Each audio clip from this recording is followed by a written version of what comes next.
Q with her singing ass. Let's get to the show. Hey y'all, it's your girl Q, and today I am making a beautiful Sunday dinner of some delicious smoked turkey wings and legs, and I'm also putting in some fresh string beans and golden potatoes. It's gonna be super delicious with some okra and some sweet honey butter cornbread. Absolutely amazing, absolutely delicious. All right, so first, y'all see I'm cutting up these golden potatoes, and I'm cutting them in pieces that are not going to be way too big or way too small, because I want you guys to be able to enjoy the actual potato. Like, it's so delicious. The skin just melts in your mouth. Everything is just so bomb with this dish. So now we have the beautiful green bell pepper that has a little gold streak on it and makes it extra tasty. So we're going to go ahead and dice up this sweet bell pepper. Yes, give that a good dice. It's time for me to get some new knives, y'all. Like, I've been sharpening them with my can opener, but it's time for some new knives. And then we're gonna take this red onion and we're gonna dice that red onion on up. Now we're gonna grab this pretty shallot and we're gonna go ahead and cut this shallot up. We're gonna slice that. There's really no need to dice a shallot because shallots aren't really, huge like that. So we're just gonna cut it down the middle and then, cut some slices of it. They're not big in size, but they are very impactful in flavor and very delicious. Yes. And this is like down south home food, just homemade good cooking, period, what I'm making today. And this is a serrano chili for some heat. Oh my god, y'all, wait till y'all see how this turn out. So we're gonna take these potatoes, wash the potatoes, and then it's gonna be time to add everything in all together. And as you guys can see up there in the corner, those are the string beans. I'm using fresh string beans, and yes, we did have to snap the ends. And so first we started this off in the slow cooker, but that's gonna change because the slow cooker was cooking way too damn slow, and I had it on high. So I was like, okay, because when it's Sunday, you hungry as hell and you ready to eat, yeah. So you guys see this huge turkey leg and this huge turkey wing, and for me and my little family, that is enough. That's that's a perfect amount of food. So now we're layering everything. We're gonna add in some diced tomatoes and chilies, some rotel it, some minced garlic. Y'all know I love my garlic and I love buying it in big jars. Period. I love minced garlic powder. I am not pretentious when it comes to my flavor, because I know you can find flavor where you find the flavor. You feel me? Onion powder, garlic powder. Yes, God, honey, let's get it. And that's going to fortify the oniony flavors and the garlicky flavors. You know what I'm saying? I look at the powdered versions of different, aromatics and stuff as like boosters for it. Then we added in some turmeric. We added in some perfect pinch Italian seasoning.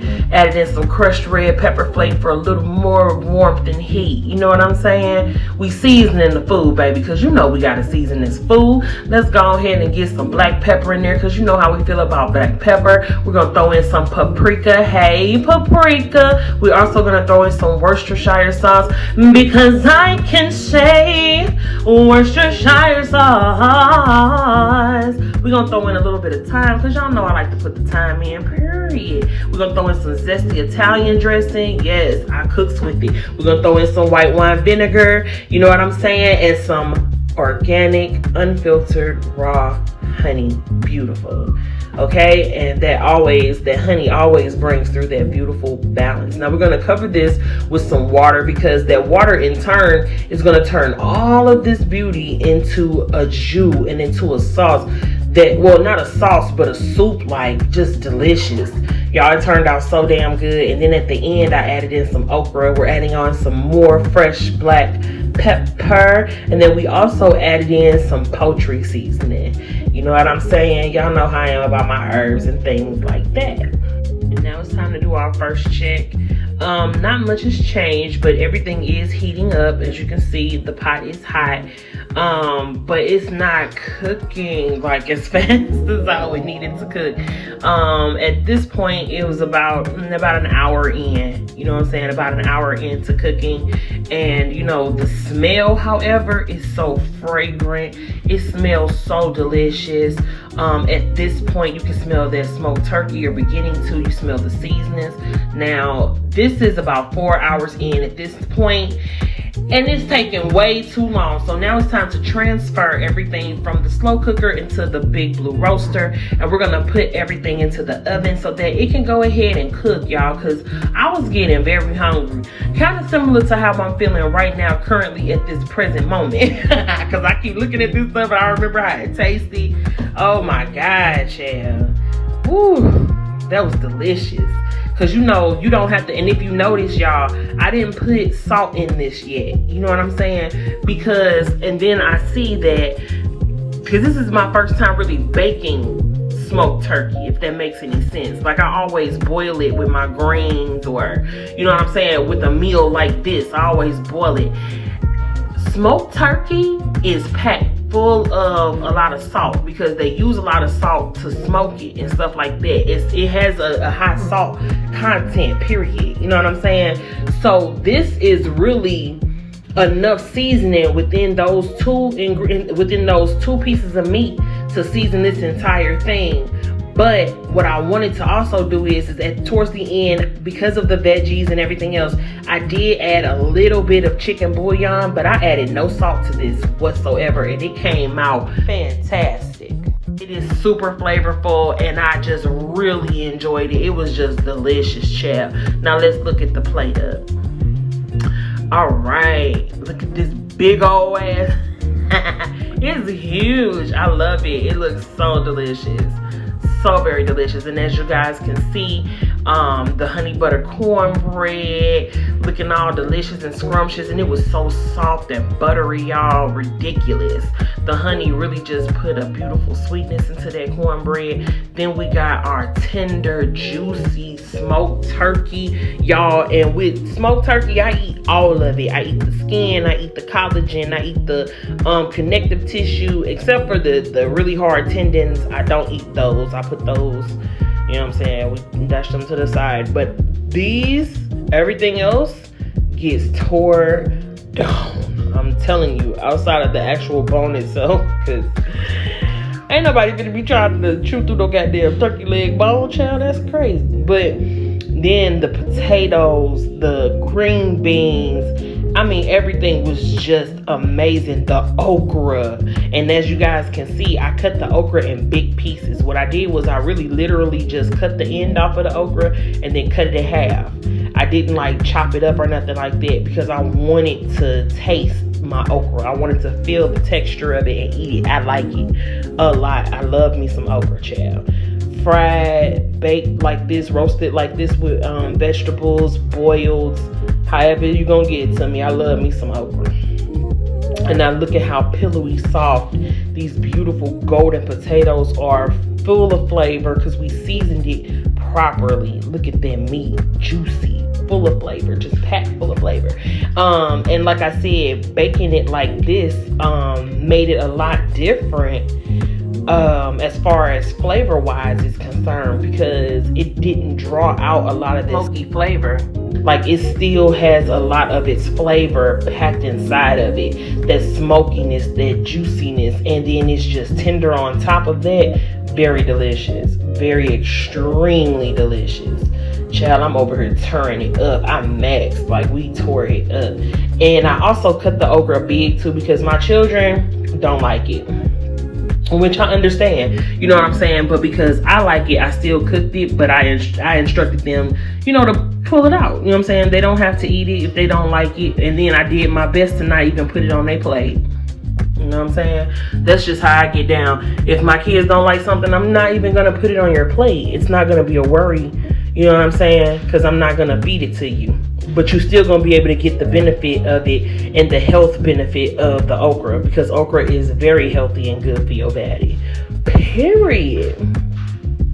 So now, yes, look at that. Ooh, I was tearing it down. I enjoyed it, child. Yes, let's go. Let's go. And then I gave some of my meat and stuff to my kids too, because they split the wing. But my kids, they growing kids, they eat like how I eat. So shoot, I split up that meat with them. That's not a worry. That's not a problem at all.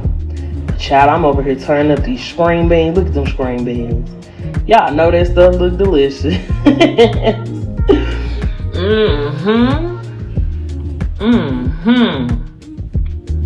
Just totally delicious. I'm talking about I was going at it. And like I said before, I eat skin. I eat all of this stuff. Yes, God, honey. Boom. I'm talking about toe it up. Ooh, it was so delicious. And y'all, today I want to talk about leaving people the hell alone. Like, especially black women. If you're not going to celebrate us, if you're not going to have good things to say about us, if everything that we do is a point of aggravation, or you feel so enthralled in putting down black women, just shut up. Keep it to yourself, because nobody really benefits from that. And I'm speaking specifically about the situation about the Bonnets with Monique and all this other stuff. You don't put another black woman on blast in front of your millions of followers just to downgrade her and talk about her like she don't care about her motherfucking self just because she wearing a bonnet.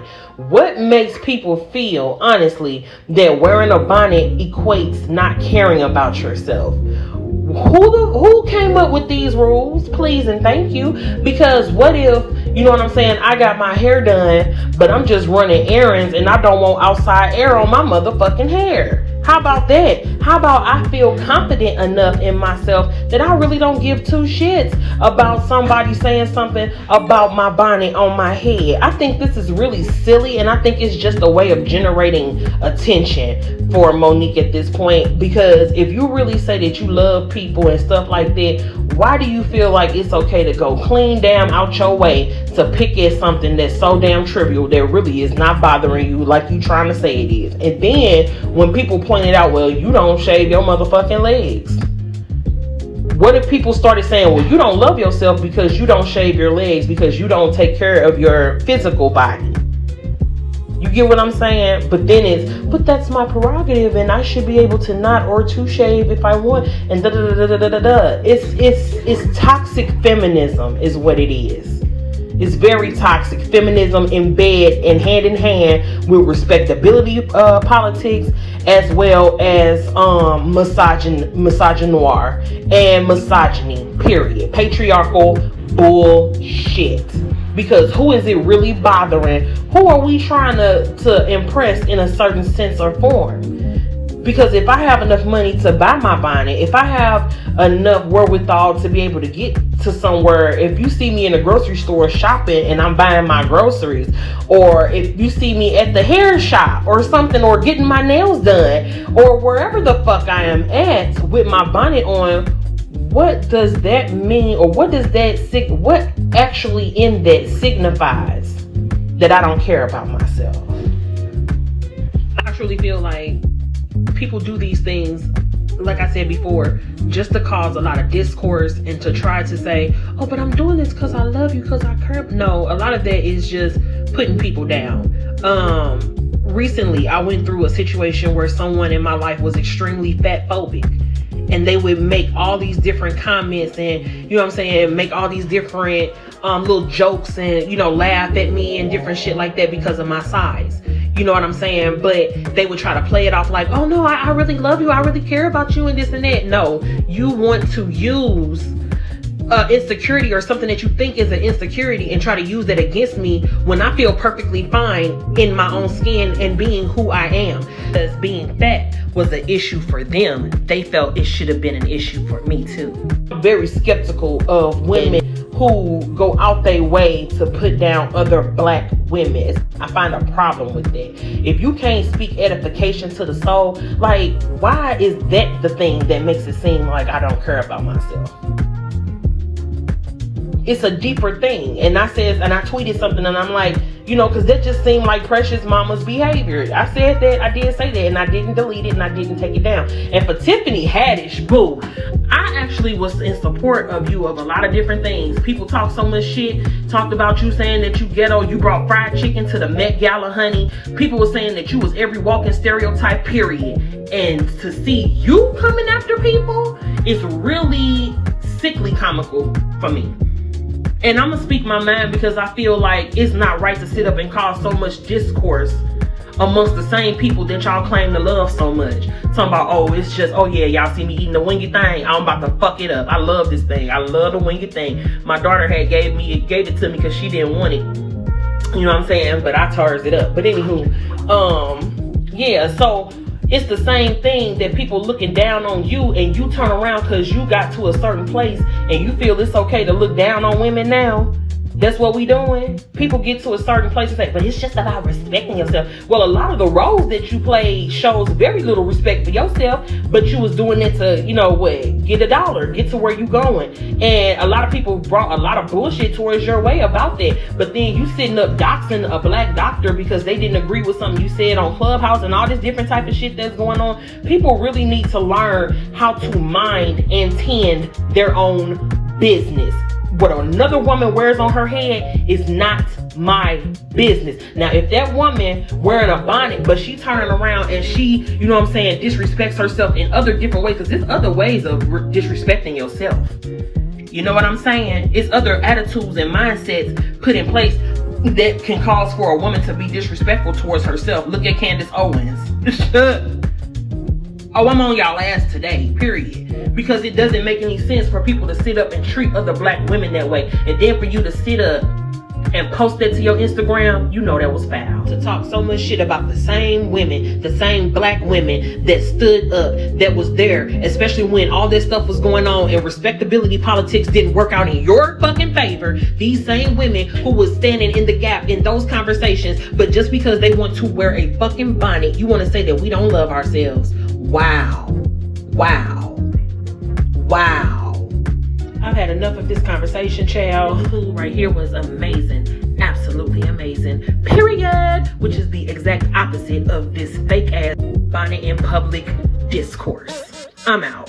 Alright, y'all, thanks for coming through once again and vibing with your girl Q. I hope you guys enjoyed this video and recipe, and if you guys like this art, go ahead and hit that like button. Also hit that subscribe button so you can subscribe to your girl and hit that notification bell so you don't miss any of the freshness coming from the Fresh Squad.